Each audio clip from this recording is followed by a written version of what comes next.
Welcome back to my channel. Right now, somewhere in your body, something is happening that nobody warned you about. And if you are over the age of 50, if you have ever felt unusually tired, if you have noticed that your body just does not feel the way it used to, I need you to stop everything and watch this entire video. Because what I'm about to share with you today is something that most doctors never take the time to explain. And it is something that could genuinely change the direction of your health starting from this very moment. I want you to think about something for a second. You have been trying to eat reasonably well. Maybe you have been avoiding fast food most of the time. Maybe you take your vitamins. Maybe you even go for walks a few times a week. You are doing what you think is right, and yet something still feels off. Your energy is not where it should be. Inflammation keeps coming back. You get sick more often than you used to. And deep down, you have this quiet worry sitting in the back of your mind. A worry that you do not always say out loud, but that never fully goes away. The worry that something inside you might be growing that should not be growing. I hear that worry. I see it in my patients every single day, and I want you to know that you are not being dramatic. You are not being paranoid. Your instincts are trying to tell you something important. And today, I am going to help you listen to them. My name is Dr. James, and I have spent over 2 decades working with patients in the field of integrative medicine and cellular health. What I am going to tell you today is based on decades of peer-reviewed research, clinical experience, and the kind of honest conversation that most people never get to have with their doctor because appointments are too short and the truth is too uncomfortable. Here is what I need you to understand first. Cancer is not something that appears out of nowhere overnight. It does not just show up one day like a surprise guest. Cancer cells are actually forming in your body right now. That sounds frightening, but please stay with me, because this is actually the most important thing I can teach you. Every single human body produces abnormal cells regularly. Your immune system, when it is healthy and strong, identifies those cells and destroys them before they can multiply. The problem is not that cancer cells exist. The problem is when your body loses the ability to fight them. And one of the most powerful ways that your body loses that ability is through the food you are eating every single day without even realizing it. I am not talking about the obvious junk food. I am not going to sit here and tell you to stop eating cheeseburgers. You already know that. What I am talking about are the foods sitting in your kitchen right now.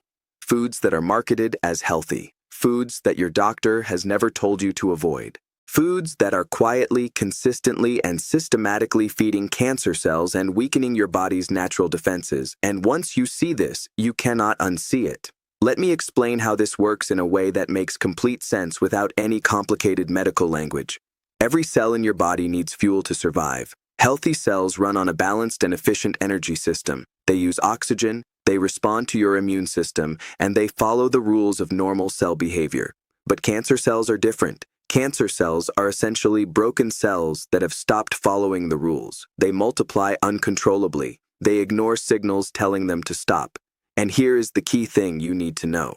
Cancer cells are extraordinarily hungry. They consume glucose, which is simply sugar, at a rate that is anywhere from 10 to 70 times higher than normal healthy cells. This is actually how something called a PET scan works. When doctors want to find cancer in the body, they inject a radioactive form of sugar into the bloodstream. And the cancer cells light up like Christmas lights because they absorb that sugar so aggressively. That right there should tell you everything. So when you are eating foods that cause rapid spikes in blood sugar, when you are eating foods that create chronic inflammation in your body, when you are eating foods that disrupt your gut microbiome or suppress your immune function, you are not just eating poorly. You are actively creating the environment where cancer cells thrive. You are feeding them. You are giving them exactly what they need to survive and grow. And that is what we are going to talk about today in detail.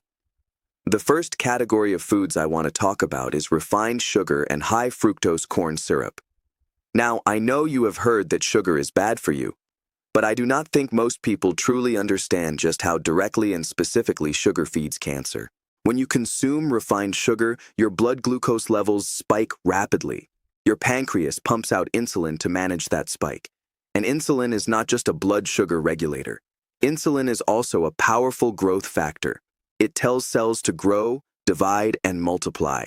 For healthy cells, this is fine in the right amounts. But for cancer cells, that insulin signal is like pouring fuel on a fire. Research published in the journal Cancer Research has shown that high insulin levels are directly associated with increased cancer cell proliferation. That means faster growth, that means more aggressive behavior, and high fructose corn syrup is even more problematic than regular sugar. You will find it in sodas, in fruit juices, in salad dressings, in bread, in pasta sauce, in yogurt, in breakfast cereals, in granola bars that are marketed as health foods. It is hiding everywhere, and fructose is processed differently than glucose. A significant portion of it goes straight to your liver, where it gets converted into fat and triggers a cascade of inflammatory responses. Chronic inflammation is one of the most well-established drivers of cancer development. The research on this is not new, and it is not controversial. Inflammation creates the perfect cellular environment for mutations to occur and for tumors to establish themselves. So when I tell you to look at your labels and avoid anything with high fructose corn syrup, with cane sugar, with maltose, with dextrose, with any of those hidden sugar names, I am not being alarmist. I am giving you one of the most concrete and actionable pieces of cancer prevention advice that exists in medical literature. The second food category I want to talk about might genuinely surprise you: processed vegetable oils. I am talking about canola oil, soybean oil, corn oil, sunflower oil, safflower oil, and cottonseed oil. These oils are in almost every processed food on the shelf. They are used in restaurants because they are cheap. They are used in home cooking because they were marketed for decades as heart-healthy alternatives to butter and animal fats. But the science has shifted dramatically on this, and what we now understand about these oils is deeply concerning. Here is the problem. These oils are extraordinarily high in omega-6 fatty acids. Your body does need some omega-6, but in balance with omega-3 fatty acids. The ideal ratio of omega-6 to omega-3 in your diet should be somewhere around 2 to 1 or 3 to 1. The average person today is consuming a ratio closer to 20 to 1 or even 30 to 1. That extreme imbalance is powerfully pro-inflammatory. And as I just told you, chronic inflammation is one of the foundational conditions that cancer cells need to thrive. But it gets worse. When these polyunsaturated vegetable oils are heated, which is exactly what happens when you cook with them, they oxidize. They form compounds called aldehydes, lipid peroxides, and other toxic byproducts. These compounds cause direct DNA damage. They damage the mitochondria inside your cells, and damaged mitochondria and damaged DNA are at the core of how cancer develops. There is emerging research suggesting that these oxidized oils may be one of the most underappreciated contributors to rising cancer rates over the past 50 years. What should you use instead? Olive oil for low-heat cooking and dressings. Coconut oil or grass-fed butter or ghee for higher heat cooking. Avocado oil, which has a high smoke point and a favorable fatty acid profile, is also an excellent choice. These are not just safer, these are actively anti-inflammatory. They support your cells instead of damaging them. The third category is one that is going to be hardest for people to hear because it involves something that has been a staple of daily life for most of us, and that is ultra-processed foods in general, with a specific focus on processed meats. I am talking about deli meats, hot dogs, bacon, sausage, pepperoni, salami, ham, and any other meat that has been smoked, cured, salted, or preserved with chemicals. The World Health Organization classifies processed meats as a Group 1 carcinogen. That is the same classification as tobacco and asbestos.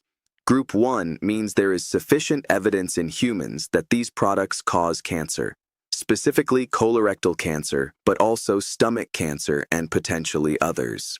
The compounds responsible include nitrates and nitrites, which are used as preservatives and to give these meats their appealing pink color.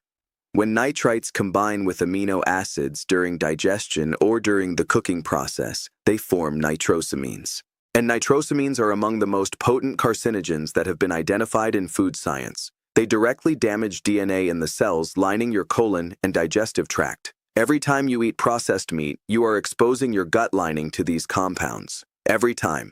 This is not a matter of occasional exposure. This is cumulative damage that builds up over years and decades. I understand this is a hard one.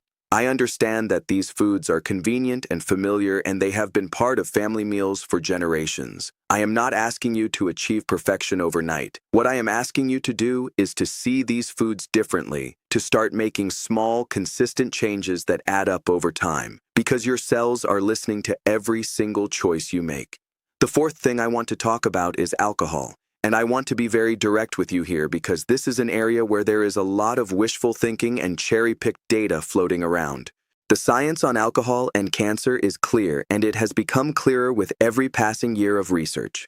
Alcohol is classified as a Group 1 carcinogen by the World Health Organization. It is directly linked to cancers of the mouth, throat, esophagus, liver, colon, and breast. And the relationship is dose-dependent, meaning the more you consume, the higher your risk. But what many people do not realize is that even moderate drinking, even 1 drink per day, is associated with a measurable increase in certain cancer risks, particularly breast cancer. Here is how alcohol damages your body at the cellular level. When your liver metabolizes alcohol, it produces a compound called acetaldehyde. Acetaldehyde is toxic. It directly damages DNA and proteins. It impairs your body's ability to repair that DNA damage. It disrupts the absorption of folate, which is a nutrient that plays a critical role in proper cell division and DNA repair.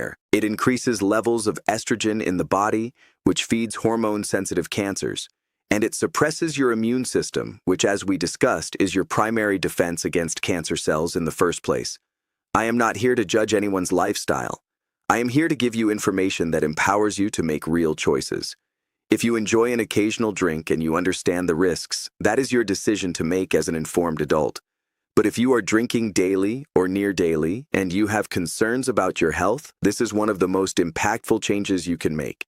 Now let us talk about something that is connected to all of this, and that ties everything together. Because it is not just about individual foods in isolation, it is about the pattern of eating and the internal environment those patterns create.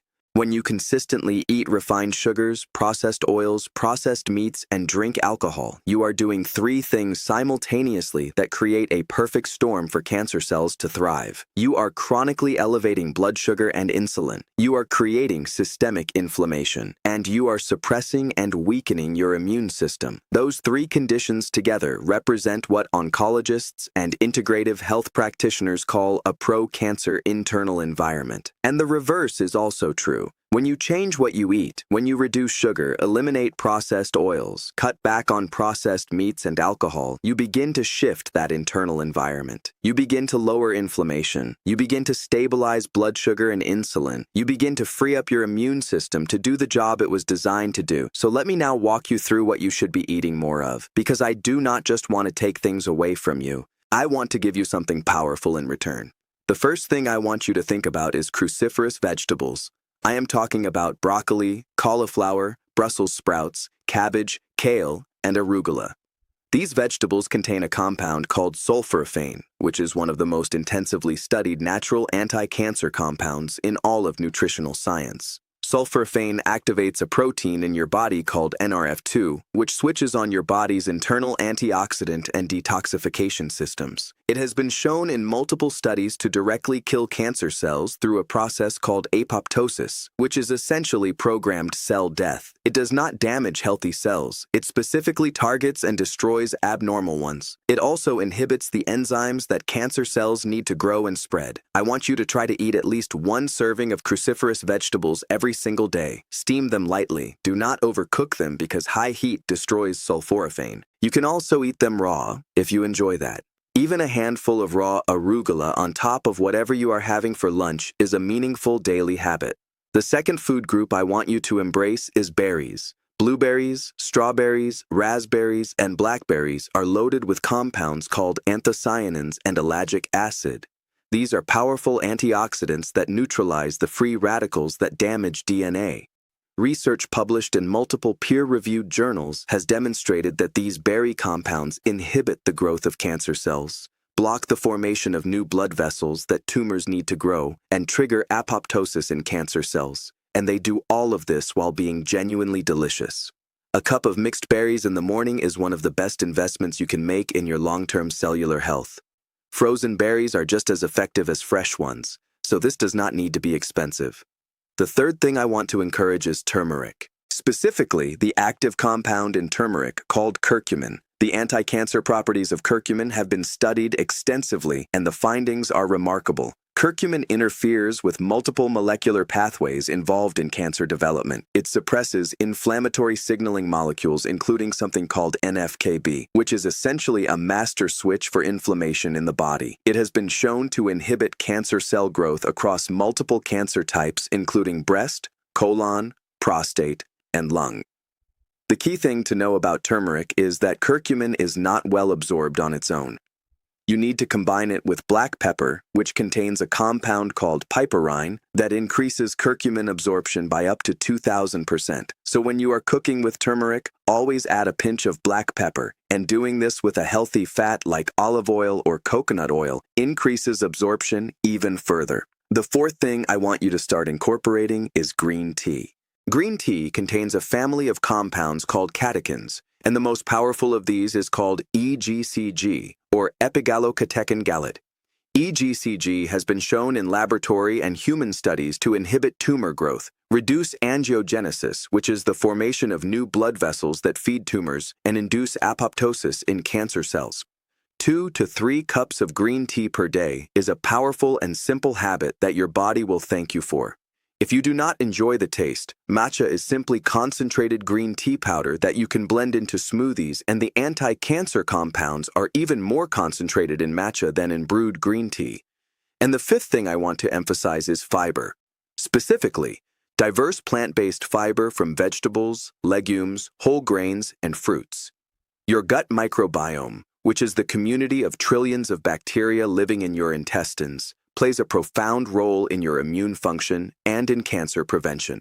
Roughly 70% of your immune system lives in and around your gut. When your microbiome is diverse and healthy, it produces compounds called short-chain fatty acids, including one called butyrate, which has direct anti-cancer effects on the cells lining your colon. It also regulates inflammation throughout your entire body and supports the immune cells that identify and destroy cancer cells. A diverse plant-based diet with plenty of fiber is one of the most powerful things you can do to maintain a healthy microbiome. Try to eat a wide variety of colorful plants every week. Different colors represent different phytonutrients, and the more variety you have, the more diverse and resilient your microbiome becomes. Now I want to leave you with something that goes a little deeper than just food. Because I know that information alone is not always enough. Changing how you eat after decades of certain habits is not just a physical challenge, it is an emotional one. It requires you to look at the food you grew up with, the food you love, the food that is tied to memories and comfort and family, and to see it differently. That takes courage. And I want you to know that I respect that deeply. But here is what I have seen over and over again in my patients. When people understand the why, not just the what, something shifts inside them. When you truly understand that the food you eat every day is either feeding your health or feeding disease, that it is either strengthening your immune system or weakening it, that every meal is a message to your cells, the motivation to change becomes something different. It stops being about willpower and discipline. It starts being about love, love for your body, love for the people who need you in their lives. Love for the future version of yourself who deserves to feel good and live fully. You do not have to be perfect. Please hear that. You do not have to throw out everything in your kitchen tomorrow and only eat kale and green tea for the rest of your life. That is not real life, and that is not sustainable. What you can do is start making one change at a time. This week, read labels and put back anything that has high fructose corn syrup. Next week, replace your cooking oil with olive oil or avocado oil. The week after that, add a cup of berries to your morning. Then try adding broccoli or cauliflower to dinner 3 nights a week. Small, consistent changes accumulate into transformational results. And your body, which is far more resilient and capable of healing than most people give it credit for, will begin to respond. Before you go, I want to ask you something from the heart. Think right now of one person in your life who needed to hear this today. A spouse, a parent, a sibling, a dear friend, someone who is worried about their health, someone who has been tired and not feeling well, someone who deserves to have this information. Please share this video with them today. Do not wait. because this is the kind of conversation that changes things, and being the person who shares it might be one of the most loving things you do for someone this year. If this video helped you, if it gave you clarity or hope, or even just one thing you are going to do differently starting today, please click the subscribe button right now so you never miss a video. Every single week, we come back here to have exactly this kind of honest, caring, evidence-based conversation about your health. No hype, no selling, no fear-mongering. Just real information from a doctor who genuinely wants you to thrive. And if you have questions, if there is something specific you want me to cover, if there is a health concern that you have been carrying and have not found real answers about yet, leave it in the comments below. I read them. I care about what you are going through, and your questions shape the future videos on this channel. You showed up today for yourself. That matters. That is the first step of every meaningful change. Come back tomorrow. Keep showing up. Because your health is worth fighting for, and you do not have to figure it all out alone. I am right here with you every step of the way.